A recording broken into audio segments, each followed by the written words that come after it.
Ahora vamos a continuar con el doctor Nicolás Rodríguez, quien director científico de la Asociación Colombiana de Bipolares, nos va a hablar de otros tratamientos para el trastorno afectivo bipolar diferentes a lo farmacológico, análisis de su nivel de evidencia e impacto en el manejo. Buenas tardes a todos y todas. Bueno, días. Acostumbre que el grupo sea en las tardes, pero bueno, encantados de verlos a todos acá. Vamos a arrancar con un tema que es bien importante y se complementa con muchas cosas que hablamos en los grupos de la Asociación Colombiana de Bipolares.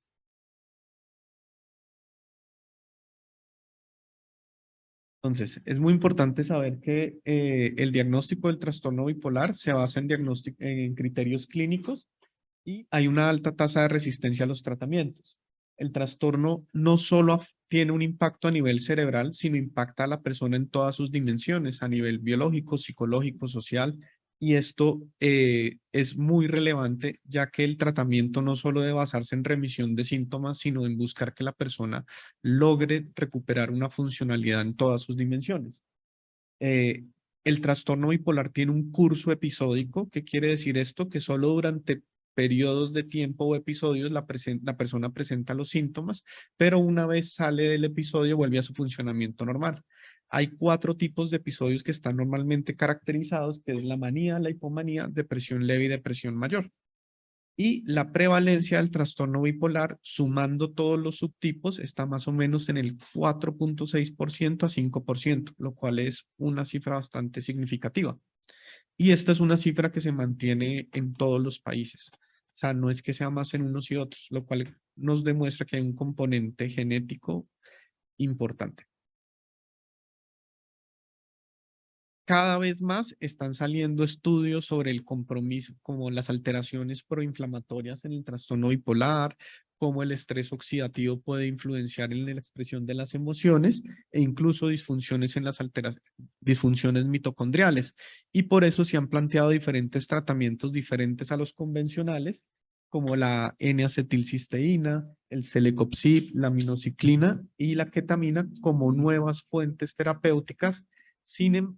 Sin embargo, la evidencia de estos tratamientos aún no es suficientemente sólida. Hay estudios un poco controversiales, pero sin embargo son blancos terapéuticos que se están investigando ahora.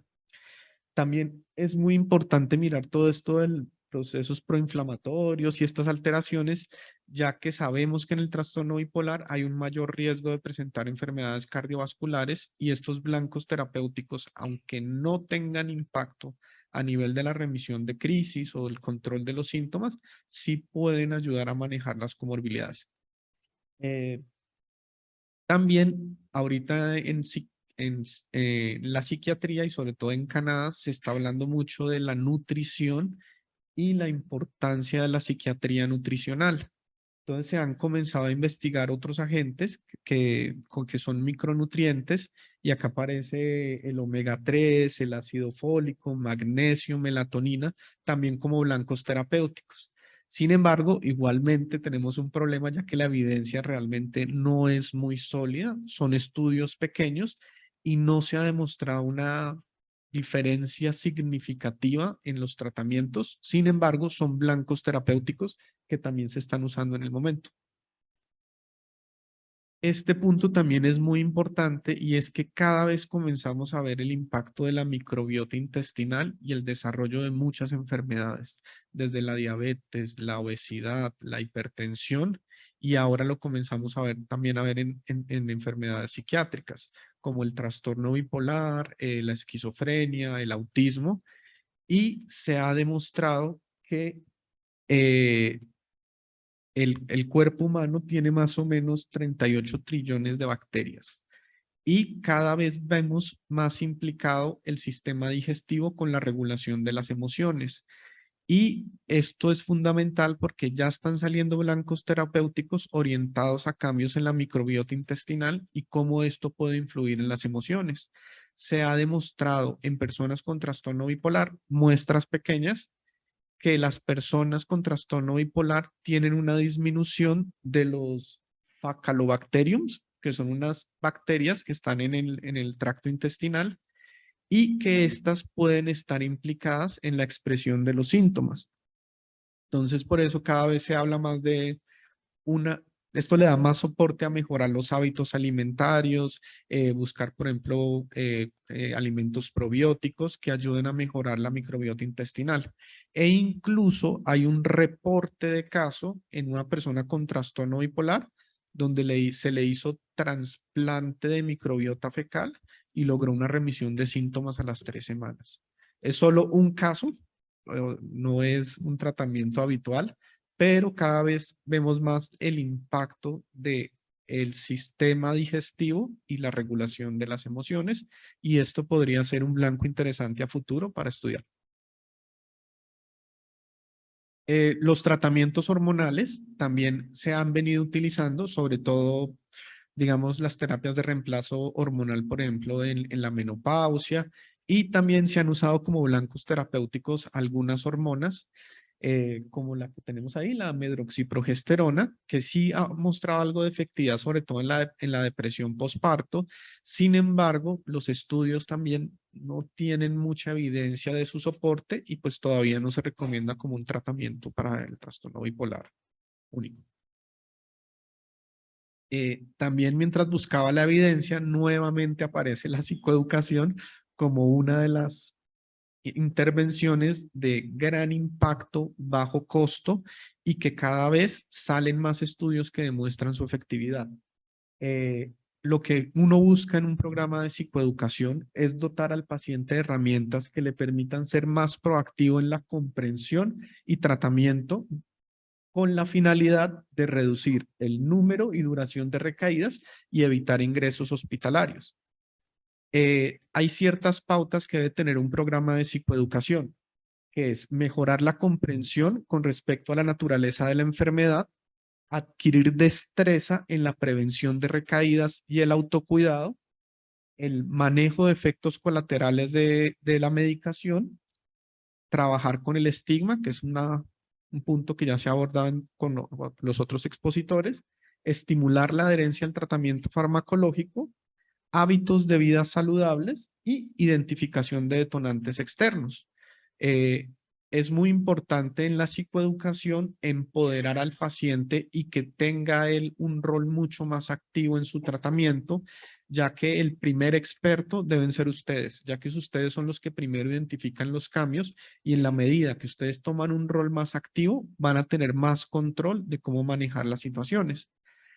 No están anotados acá, pero sí tiene que ver con el programa que nosotros manejamos en la asociación, que también yo incluiría el proceso de aceptación del diagnóstico, ya que vemos que este es un proceso que a veces puede tomar tiempo, años. Es muy raro ver una persona que de entrada acepte el diagnóstico, pero cuando vemos que ya logran asumir el diagnóstico, es cuando comenzamos a ver una mayor mejoría y una mayor adherencia a los tratamientos. Y la aceptación es un fenómeno complejo que no es de acepto o no acepto, sino tiene muchos matices. Y estos matices también tienen que ver con conflictos internos frente al diagnóstico. Cuando miramos individualmente, las personas que no aceptan el diagnóstico son por diferentes razones. Algunos son por el estigma, otros es por tomar medicamentos, otros a veces es como una respuesta frente al contexto donde están o frente a la familia. Y hay que entender que ese proceso es muy complejo, toma tiempo y a veces presionarlo puede generar el efecto contrario. Pero es fundamental abordar esto en los programas de psicoeducación.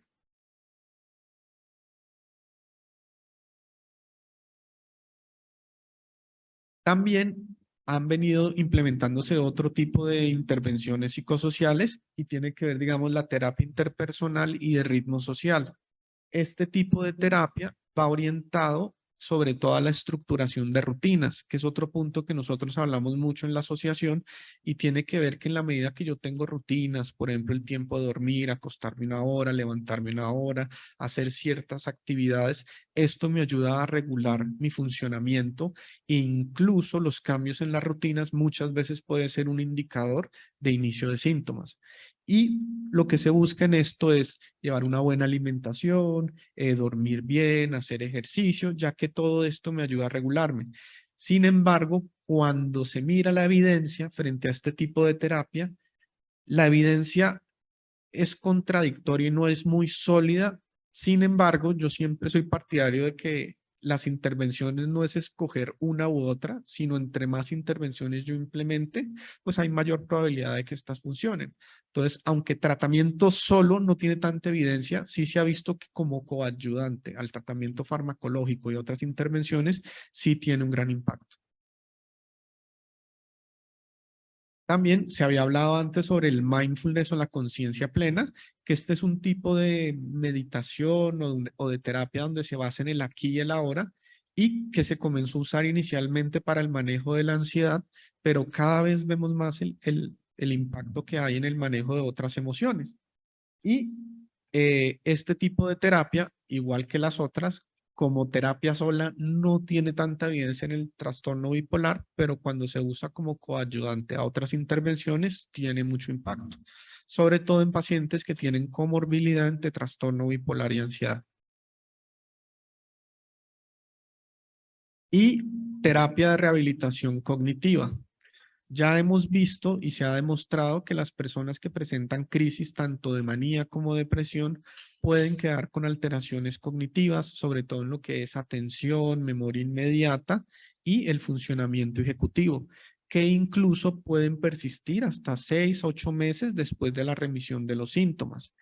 Y aunque no hay muchos estudios de terapia de rehabilitación cognitiva en trastorno bipolar, sí, hay algunos que se han venido implementando. De hecho, en la asociación se hicieron 2 que ya han mostrado resultados. Son muestras de pacientes pequeños, pero sí se ha visto que una implementación de unas sesiones de terapia de rehabilitación cognitiva orientados a estos déficits principalmente, sí ayudan sobre todo en la percepción de bienestar y la confianza de la persona una vez terminan las sesiones.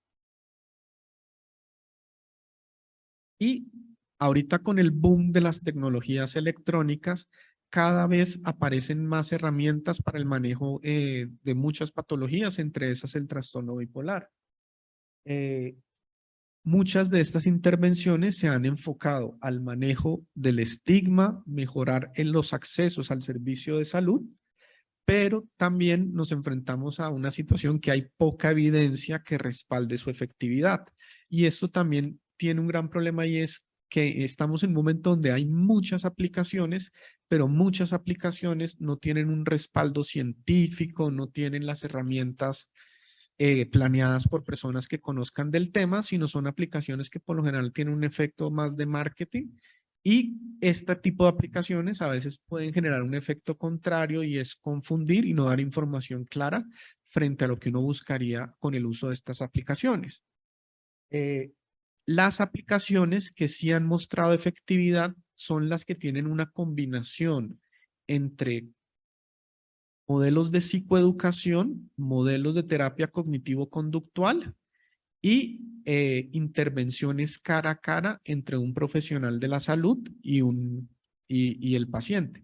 Este tipo de aplicaciones son las que realmente han tenido impacto y en estudios pequeños han mostrado una mayor efectividad. Acá en la Javeriana se tiene un modelo que se llama Mentes Colectivas, que es una aplicación a la cual pueden acceder de manera gratuita, donde hay información de cómo regular ciertos hábitos, psicoeducación frente a enfermedades mentales y también ofrece la oportunidad de intervención en crisis. Este es una de estas aplicaciones que recomiendo mucho, ya que tiene todo un estudio detrás y el equipo que lo hace está muy bien capacitado y me parece que es una gran herramienta. Y también ya había hablado el doctor Oviedo sobre la estimulación magnética transcranial repetitiva, que también se está usando. En los últimos 5 años han salido un poco más de estudios frente a esta intervención. Lo que se busca es estimular la corteza dorsolateral prefrontal y son esquemas de varias sesiones repetitivas. Sin embargo, ha mostrado un poco más de respuesta en depresión bipolar, pero realmente no supera a los tratamientos convencionales. Sin embargo, también es un campo de estudio del que veremos más cosas en los próximos años. También Este es otro tipo de intervención que se llama NewTX, que es un tipo de intervención también basada en el autocuidado y con los hábitos de vida saludables, que tienen un programa donde se enfoca la nutrición, la pérdida de peso, ejercicio y el bienestar en general de la persona. Sobre todo hay un enfoque fuerte en pérdida de peso y ejercicio, que es los dos puntos donde los pacientes son menos adherentes o hubo menos resultados. Entonces se trataba de enfocar también con terapia cognitivo-conductual, buscando cómo reforzar esta parte que vemos que es la más difícil para la gran mayoría de pacientes. Este tipo de técnica, en un metaanálisis, solo la técnica no tiene mucho soporte científico, o sea, no hay evidencia a favor, pero sí se ha visto que empoderar este tipo de cuidado y este tipo de herramientas sí mejora la percepción de bienestar del paciente y adicionalmente, pues mejora la calidad de vida, teniendo en cuenta que en el trastorno bipolar, como les decía antes, hay una gran comorbilidad con hipertensión, obesidad, síndrome metabólico, y este tipo de enfermedades con este tipo de intervenciones pueden mejorar. Y aunque no se mejore eh, las crisis o el número de crisis, al mejorar las comorbilidades también mejora la calidad de vida. Muchas gracias.